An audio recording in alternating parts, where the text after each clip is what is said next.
Statistică, dacă mă scuzați, în fostele state, fostele țări Republicii Unionale, există asemenea centre, sunt finanțate? Practic în toate sunt și sunt finanțate de obicei de la buget sau parțial prin proiecte. Sunt care sunt finanțate totalmente de la societăți, să zicem, în Bielorusia. Bielorusia încă e socialism, așa care acolo e un nivel atât de înalt la Centrul de Informație și Reabilitare, care noi putem lua sub seama. Dar activează întreprindere de atât. Acolo activează toată economia și au surse de ajuns. Și dumneavoastră aveți filiale, de exemplu, să învețe oamenii a mânui acest baston și în teritoriu sau trebuie să vină persoane la Chișinău? Îi aducem aici. Și noi lucrăm în comun. Noi suntem direcție centrală. Centrul de Informare și Reabilitare este o subdiviziune a noastră și noi în comun, tot lucrul care îl facem, îi planificat lucru societăților în comun. Organizații teritoriale îi identific persoanele care au teritoriu și le trimit aici la Chișinău. 2 luni jumate trec acest curs de reabilitare integru și... Da, să învețe să scrie în braille. La fel? Trebuie să se deplaseze încoace? Păi, domnul Timofte, între aici și 2 luni jumate. În 2 luni de zile jumate îl învățăm să orienteze, îl învățăm să scrie în braille, îl învățăm care dorește computatorul și psihocorecție și deprindere de viață. Cum să curățe un cartof, cum să facă menajul casei, cum să gătească, cum să, eu știu, care dorește să împletească. Problema mare există pentru persoane care și-au pierdut vederea în perioada timpurie, adulți. Iată, să vă spun, asta e cel mai... Copiii care au trecut prin școală, ei s-au deprins sau au primit niște deprindere acolo, care și-au pierdut. Adulți, e foarte... Este și mai preocupat cu ei, pentru că ei au careva deprinderi și ei vin la noi doar la început, fără ca să-și dorească acest lucru. Adică persoanele din teritoriu foarte mult lucrează ca să-i aducă aici. Este un lucru enorm. Spune că, dar eu am venit așa, iată așa și le spun la început, că noi am venit așa. Trece o lună și el spune că, ei, știi, parcă îmi place, da, iată, îmi place și scriu, iată, parcă îmi place și că mă orientez singur. Și când la sfârșitul cursului, spune că, da, când data viitoare poate să mai venim? Iată, doamna Timofte, vreau să vă spun un lucru. Persoane nevăzătoare care și-au pierdut un deamă la o vârstă oarecare, ca să-l miști de loc, îl apuci și îl tragi. Eu nu. Domnul Ciobanu merge mai liber decât mine. Eu câteodată glumesc, activez. Nicolae Zinoici, am ușa să spărim stâlp sau ceva. El merge liber, are bastonaj. Așa care și-a pierdut acum vederea. E grozav să-l vedeți cum el schimbe să facă o mișcare. Și asta e... Să vă spunem că spuneți dumneavoastră și pe asta. 2 luni jumate e suficient ca să înveți să scrie. Noi mai repede. Și mai puțin. Și mai puțin. Da, sigur, e ușor.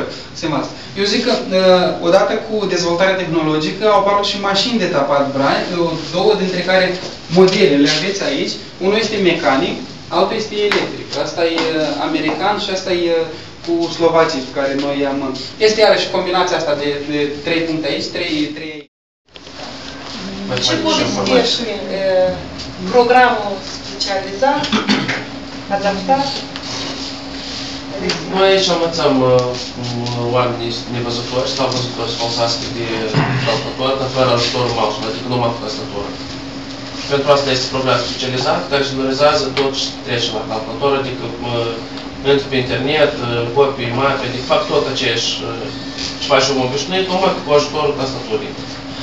Și deci programul acesta ne citește tot, scrie un Word, redactează documente, adică tot poți să faci o cerere, numai cu ajutorul acest program. Dacă eu mai, de exemplu, am mers pe internet, dacă pe pagină mă uit așa și dacă mă așa să vă arăt, de exemplu, cum e citește.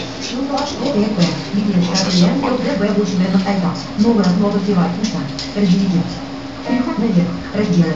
Наш сайт Юдискрайб, пустом автор. Да, 20 февраля, Шелковый шведский разговор с помощью описания сделанных слушки, дружбы экспериментальный онлайн-сервис. Подготовки этап называемого разговора описания огромного бесконечного видеороликов на стенке YouTube, которые пришли лично с нами более известно. Подражающим для непосвященных названием типогоненты. Звуковые описания предназначены для перемещения до миллиарда зрителей информацию из видеороликов. Așa ca de toate paginile pe internet, unde ești mapele, tot niște uniete, în rusă, engleză, în română, dar nu sunt simțătoare. Deci poți să faci practic tot ce faci omul obișnuit, numai cu ajutorul tastaturii.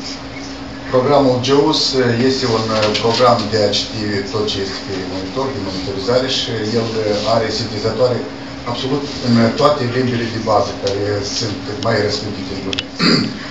Chiar toate sunt, da. Merge în... literele? Apoi, nu, că numai literele. Combinație de taste schimbă comende. Schimbă-l pe sintetizator român, schimbă-l pe Simona. Așa.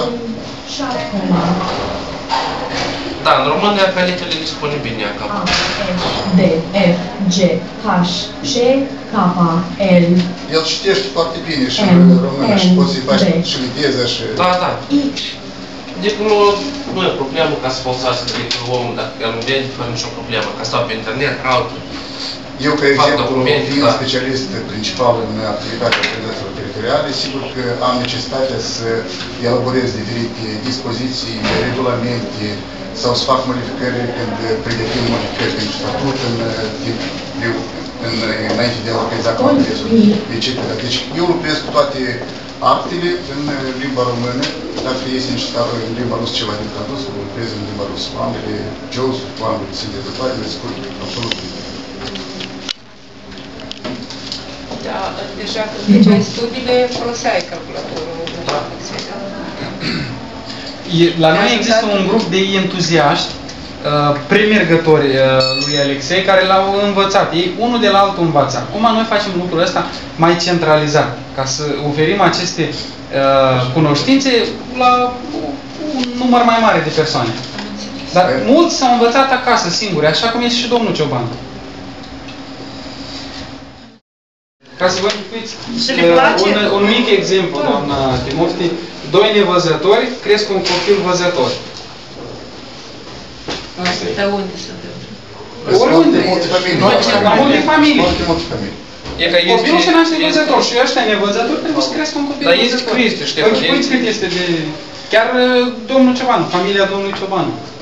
Eu și soția suntem absolut total nevăzători, mai mult decât atât. Soția mea are și complicații neurologice. Și am crescut un băiat, acum el e șef de producție la o uzină de modelă foarte mare.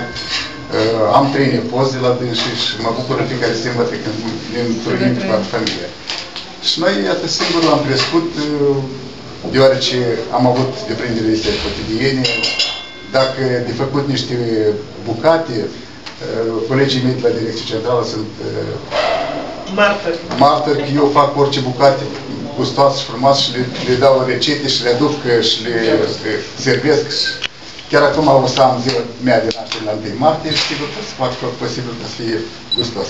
Am chemat că vă povesteam despre Valeriu Popov, iată dumneavoastră este, a terminat cu 96 media. Am încercat, a bătut toate pragurile în care m-a spus că i-a angajat, noi l-am angajat aici. Asta e unul din persoanele care 345 de lei. Asta este. Și aici mai încercăm și la întreprinderea care m-a spus unii Nelu și cealaltă ca să câștige și să vedea. Este o perioadă de timp, poate ca să vedea posibilitatea să aibă pensii cât de cât.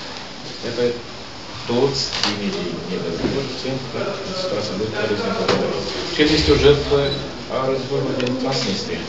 La ce vârstă te-ai avut? La 7 ani. 7 ani. O pierdut și mână, o pierdut ideea fotograf. Și-a făcut... În urmă un accident ceva, da? Eu, da, la câmp, când semănam boboase, am găsit un exploziv la grenada aceea. Jucându-mă cu el, a explodat. Acolo, în stație în Reune, a fost linia frontului în fază 2 și în al doilea mondial. Și nu mai este calar.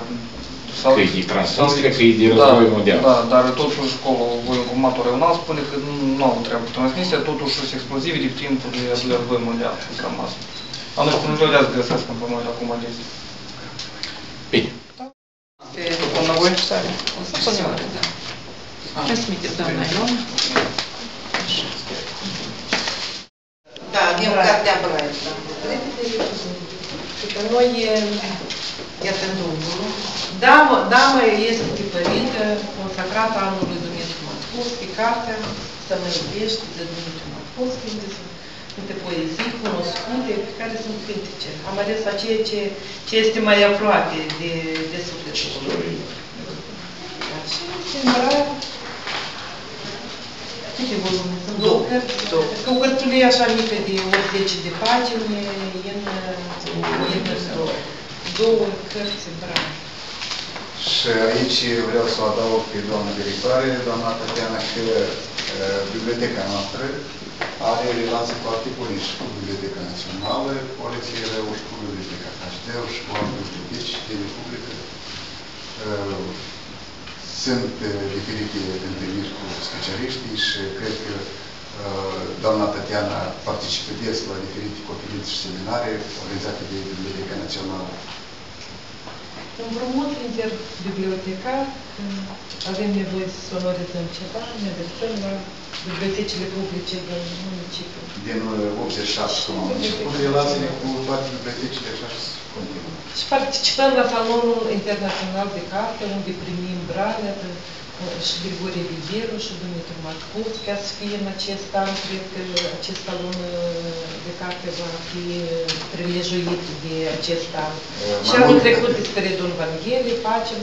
Tatiana, centrul a fost chiar de 2 ori premiat de salonul. Dar de 3 ori avem premiul brale. Salonul din august, da? Chiar și mai mult noi avem. Și cu Nașa Brasova Sfășdenie, cu cartea asta am participat în august, la 31 august. Bine, ni s-a alăturat doamna Timofte și doamna Larisa Celan, este vicepreședintele societăților, problemele reabilitare, educare și mai departe, și domeniile responsabile chiar de activitatea Centrului de Informare și Reabilitare. Pentru că aici, sub tutela dumneiei, să petrec toate măsurile, să petrec tot ce e legat de activitatea Centrului de Informare și Reabilitare, doamna Celan este responsabilă. Ne bucurăm și apreciem foarte mult că ați găsit acest timp pentru societatea noastră. Tatiana, timpul. Timpul va avea de nu mai puțin. Și acum este rămis să trecem pe majoritatea citiți CD-uri. Sau calculator, da. Noi chiar am făcut un sondaj ultima perioadă. Dintre cei intervievați, 26% utilizează calculatorul ca o sursă de informare și ascultă cărți sonore și site-urile Da, aici în afară de calculatoare, mai deci centru muzicare, la ce aparat? Fiecare om are acasă. Vine, da, acasă. Avem și aici. Avem casetofon, avem centru muzical, avem aparatură cu microfon.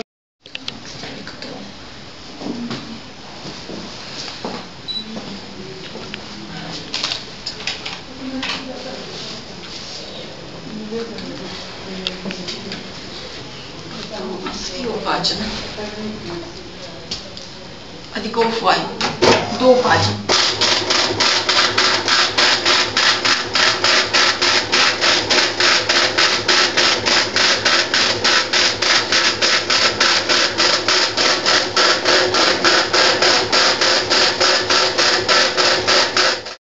Pentru broșurare.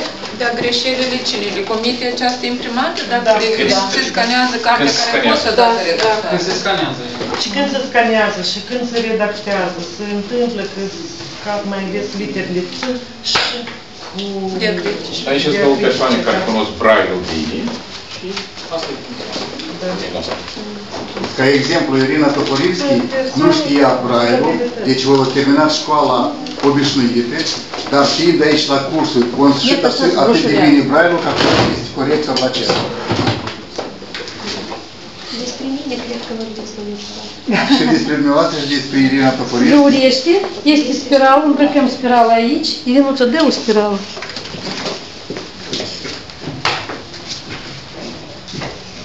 Asta este revista noastră care este lansată în 2009 și este o revistă trimestrală, bilingvă. Și este, da, e jumătate. În cel de urmă, iată, cartea așa cum vorbiți. Da. Acesta este un număr, da? Da. În 2 lei. În 2 lei, da.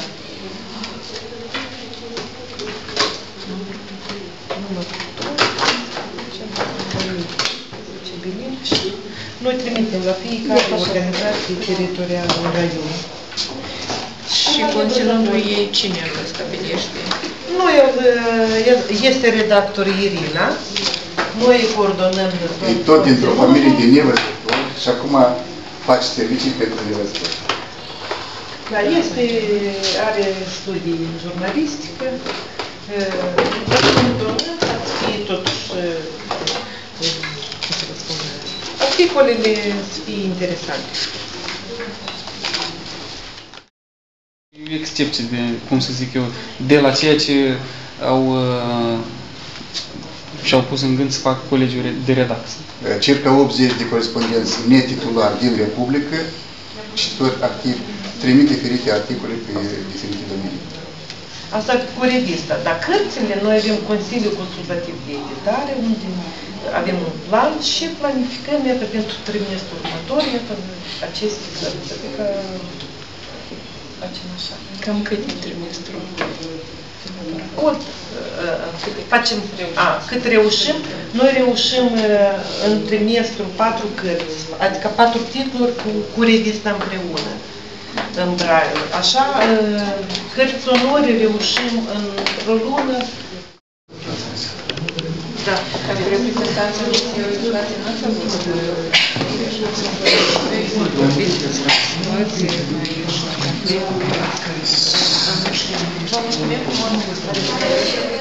Succes, sănătate, bună.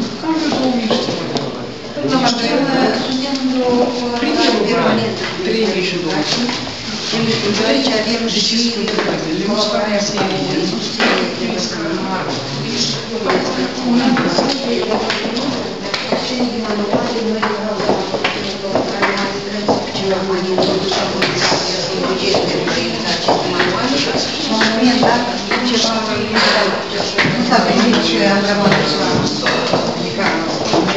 N-am mers pe vizitarea acestui manuale.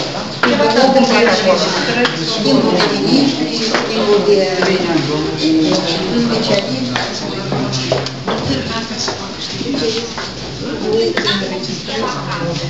După care este Cranes, care citește cartea, aici se redactează,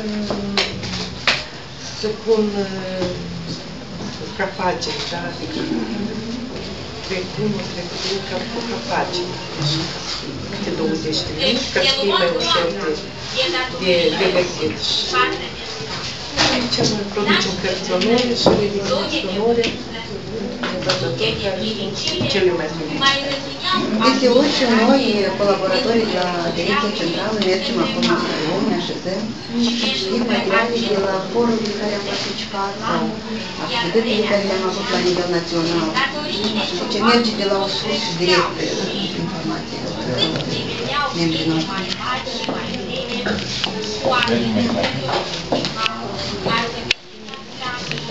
Se înregistrează pe ce?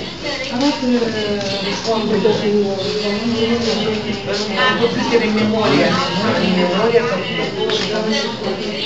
pe urmă că lucrează, se redactează și dar tot până ajunge pe CD, este controlor care controlează dacă este sunetul bine, perfect. Dacă nu sunt greșeli în vorbire, de multe ori pierzi rândul, ori îți vine ceva. Adică sunt corecturile astea se facă.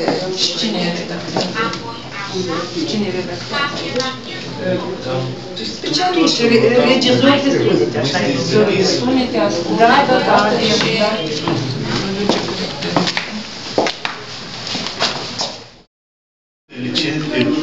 la comandă în Canada. Pentru taman foarte bună pentru nevăzători. Noi putem în player-ul ăsta, care ascultăm CD-uri, cărți, să ne orientăm. Care orice butonaj, el Lăsăm în mod natural primul admisie, 38. Player-ul Daisy, despre care v-am spus înainte, că poți să mergi de la un capitol la altul și ceea ce nu poți face și în MP3 simplu. Și e că aș dori dumneavoastră să ne ajutați, dacă se poate, în tehnică, că este exemplarele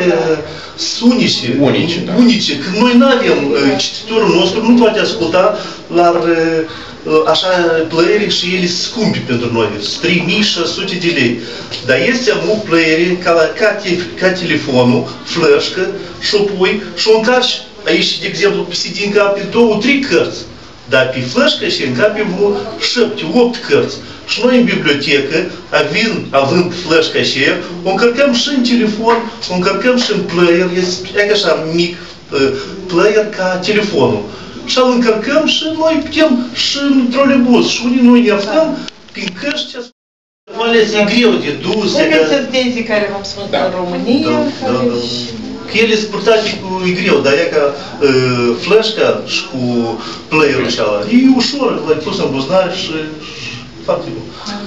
Și aș vrea să încă dumneavoastră să ne cu salariul nostru, că e tare mic pentru suntem în bibliotecă, suntem un salariu mic, dumneavoastră, dar mă știți, cândva au fost tablița asta prezidențială, care după categorie, nouă ne plătește după categorie, ca de exemplu, nouă ne plătește categorie 10, avem un acord de 1000 de lei, salariul de funcție, salariul de bază e 1017 lei. Pentru nevăzători este foarte puțin. Și că trebuie de mai prevăzut, poate ceva, poate... Înlesniri sociale. Înlesniri sociale, ca înlesniri sociale, dar tablița asta de schimbat, poate. Și depinde de președintele. Dumneavoastră ați dat și de 4 ori mai mult. Succes și mulțumim bună la revedere.